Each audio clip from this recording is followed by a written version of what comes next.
You may run a $500,000 business right now and you want to take it to 50 million, or you may just want 50 million in assets. I can tell you right now, if you don't invest in yourself heavily, you may get it through a lottery ticket or something else, but you won't be able to manage it.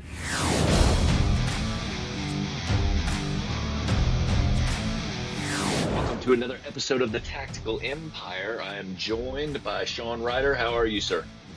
Hold on, I have a text from Jeff Smith that says, "I'm in here." Yes. He says, get in the studio, bro. Time's a waste. Get in here. If Comcast would keep their shit together with my internet some days, it just randomly kicks off here every now and again. So hopefully we're good, man. Everything is good. I mean, we're living the high life. Summer's coming to an end. Get a bit of our structure back, but we are loving it.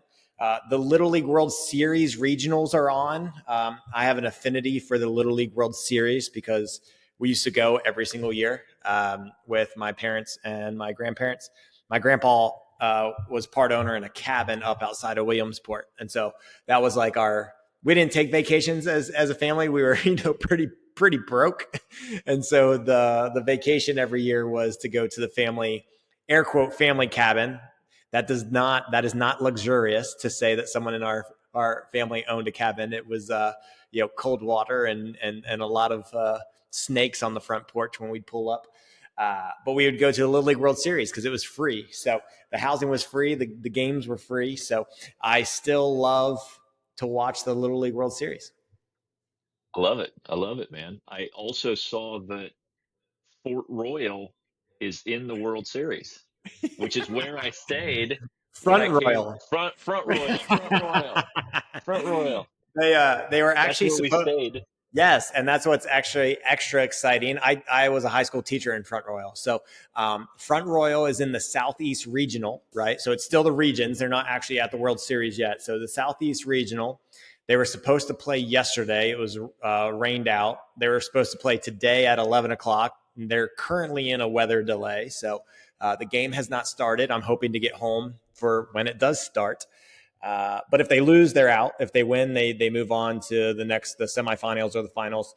But they are in the region with the Florida team from Lake Mary or Mary Lake, who won the whole World Series last year. They beat whoever it was they played, the international team. They won last year. So if they do make it to the Southeast Finals, they have to beat the defending world champions. So we'll keep our fingers crossed. Got it. All right. Fort Royal it is, baby. Front Royal. There we go. I got it. My apologies to all you Front Royal people. You know my story, though. Front Royal sounds like a really nice place. I drove by that sign every time I drove to college. I was like, that place sounds nice. And then I got my only job offer there and then realized it's not as sorry to the listeners. It's not as nice as the name would you would hope with that it's name. Nice. It is. It's a nice little town. It's a nice little town. But anyways, man, we've had a good little string of podcast episodes regarding different aspects of business ownership. The last one was KPIs. And, we talked about return on investment and things like that. I kind of want to put one of those on its head and talk about, the blanket phrase where you constantly have to reinvest in your business. I'm not saying that that's not true, but it's true to a certain extent.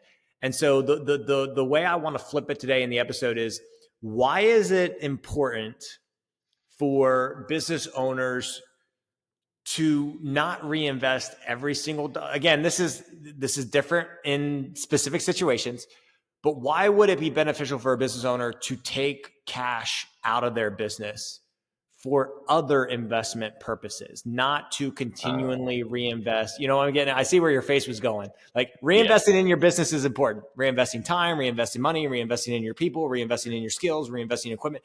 We know that that's important. But we also see, books like Leaders Eat Last and, Scaling Up and all this shit about more, build.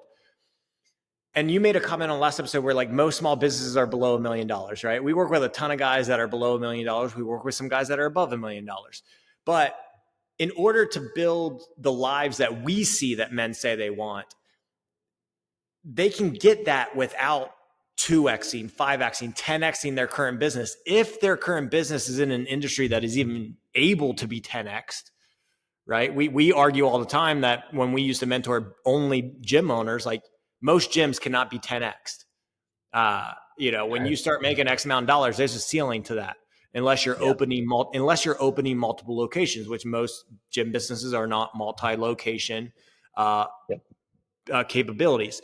So why do we teach business owners to extract cash from their business to benefit them? Well, we don't teach every business owner that. It just depends on Sure. where you're at in the life cycle, right? Like, just to be crystal clear on this, like, your highest and best investment is usually your primary business until you get to a certain point, right?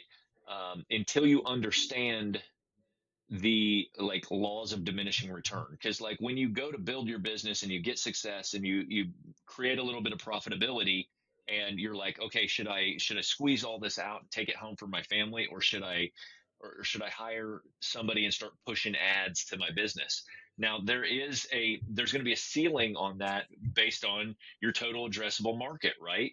So like just because you have $80,000 that you could spend on ads doesn't mean that that's a good place to spend $80,000, right? So like you have to understand that sweet spot. Maybe 2 grand a month on ads like maxes you out for your ability to fulfill and in your business at its size where you want to be, right? So like um and then you understand that you have a clear amount of expenses, and then maybe you allocate a future amount of expenses for R&D or new innovation, right? Like AI agents and things like that are a hot topic right now. And so like you need some capital available to do stuff like that. But even if you carve off like 10% of revenue and say like that's holdback for future investments in the business and innovation, if you will. Like there comes a point in time when all of that is exhausted and there's still money stacking up in the savings account for the business. And you want to get that out of the business for a variety of reasons. First of all, you're building this business to like it increase your particular lifestyle, not lifestyle necessarily, but you're building a legacy for your family and you want to provide for them at a higher level. And so there comes a point in time when you've built this business to where you've reinvested enough in it off on the front end, and then it's self investing in its future gains, and then you should be taking a profitable salary distributions, whatever, based on it continuing to produce at that level. And you do not want to hold back a bunch of capital in the business because there are points of diminishing returns. Like I said, I mean, if you had a total addressable market where you're pushing the edges of it with 2,500 bucks a month in ad spend, there's no reason to throw $10,000 at ad spend. Yes, you'd be everywhere, but like, is there the return on it? Like, you want to get the maximum value out of the money you put into it, because there may be the ability to take that extra money and put it into something else that is going to build your wealth and longevity too. So the business in itself is an asset that needs reinvested in, but you should also be pulling profits out of that business to buy more assets with. And so at the end of the day, if you've got your primary business and you've got these 5 other things that you've bought as assets with that profit, you're in a better position than in a lot of situations than just leaving all your money in that particular asset. Yeah, I mean, if you're not like truly, for lack of a better term, spending to reinvest in your business, and you're just letting money sit there, in particularly, I mean, that's a big liability for you. Yeah. People find money. People find people with money, and they come after those people. So for me, I look at it as an asset protection ploy, and that's why I get extra funds all of my businesses, if you just pulled up their bank accounts, look broke as shit. They don't. I try and get those businesses to the service based business to own nothing on paper, right? And then I extract that money out. I protect it in life insurance, which protects me, my family, protects the money, get a return, and then we go get the other assets. The other assets are normally within their own LLC. That can be real estate. It could be other businesses. It could be in improving my skills. It could be spending on a vacation for my family. But that money gets out of the risky thing, which is my business, where it can either be spent or taken from somebody and into my personal life. And then within me, I understand the state. I live in Virginia. I understand the state asset protection laws, and there's really three things that we really want all of our money in from an asset protection standpoint, which is high early cash value life insurance. Cash value life insurance is protected 100% in the state of Virginia. There are states that protect 0% of your cash value life insurance. There are states that protect up to $5,000 of your cash value life insurance. You could have $1 million in there in cash value and they'll only protect 5,000. In the state of Virginia, it's protected 100%. They also protect your primary residence. So even though I don't try and pay off my primary residence, there is an argument to be made that I want to have my money in my home because my home is not takeable in judgment. And then also government qualified retirement account. So my wife's 401k is protected. So I don't think business owners think about that enough, is getting it out of the thing that probably will be sued before I'm sued personally, and then protecting it in something that if you were sued personally, someone cannot come after. But ultimately it is, Jeff, about you didn't use the word, and I don't like the word diversification. It's not diversification by taking your hard-earned money from your privately owned business and putting it into the stock market, which you have absolutely zero control over. Like I said, my wife's 401k, it's in an index fund. It's a retirement date fund. It owns basically all the stock markets, whatever. But I'm not going to take my hard-earned money from my private company and put it into the public sphere. So this is where, what other assets can I own that I can dictate and get a good return on outside of my main business? But it is about finding those ratios, like what field are you in? What industry are you in? What are your goals for your business? And what are the diminishing marginal returns of every dollar invested in that business versus the potentiality of you removing some cash, putting it into something else you own that over time, those other things might become more rewarding from a, as we said, net owner benefit on the last episode. Hey, these other things take a lot less of my time, but if I have X amount of this other thing, I don't need this first thing. Again, that's dependent on your situation in life and whether you want to go down that rabbit hole. But this whole premise was about getting money out of that main thing and doing something else with it. I think we've given plenty of ideas. You got anything else on the topic? Yeah, I mean, we didn't even mention, we glossed over like investing in your skills, investing in coaching, investing in mentorship, things like that that go a tremendous length in your upside. Like who you are in year one of being a business owner, just because you created profitability, like you don't need to be peeling off all your profits and putting them into whatever, something else until you're growing your skill set and making sure that you're maximizing what you could do. I think a lot of times, um, especially in smaller service-based businesses, as soon as people start creating profitability, I mean, for lack of a better term, they try to move money faster because they've got this idea of like they see sexy things going on outside of their business. Whereas, like, the reality of it is they need to hone their skills as an owner there. And so, whether that is paying for coaching, getting in masterminds, doing things like that, that can take that business from 200,000 to 600,000. Like there's bridges there that need to be covered, that are still reinvesting in that business, but they're reinvesting in yourself. And so like, I just want to provide a different kind of angle to that because ultimately you are the asset. The more skills that you have, the more experience that you have, the better that you show up in all these different areas are going to allow you, and I call it leadership, but Like your ability to lead well in all these different areas are going to dictate how high your ceiling is going to be. But without exposure to different people, different ways of thoughts, different skills, your ceiling is going to be lower than it otherwise would be. So don't look at it as necessarily we can only buy these real estate assets or we can only invest in this life insurance or whatever. You have to understand the lifetime ROI in you acquiring the ability to handle money at a high level, the ability to lead at a high level. That's where that saying "you are the asset" comes from, because like I have an exponential ROI on my skill set, because like I might live another 60, 70, 80 years, God willing. And like, what's that look like if I can do my level of production and continue to grow and do it for 80 more years, right?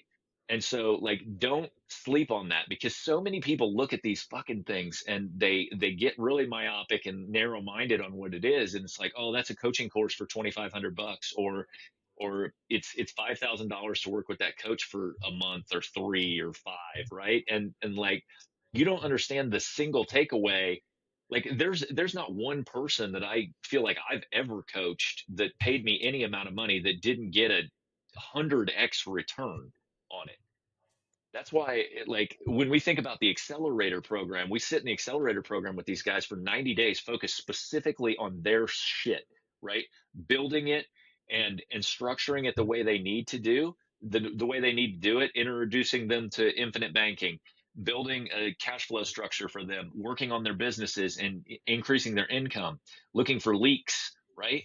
What's the ROI on that for these guys that are 30 years old, 35 years old?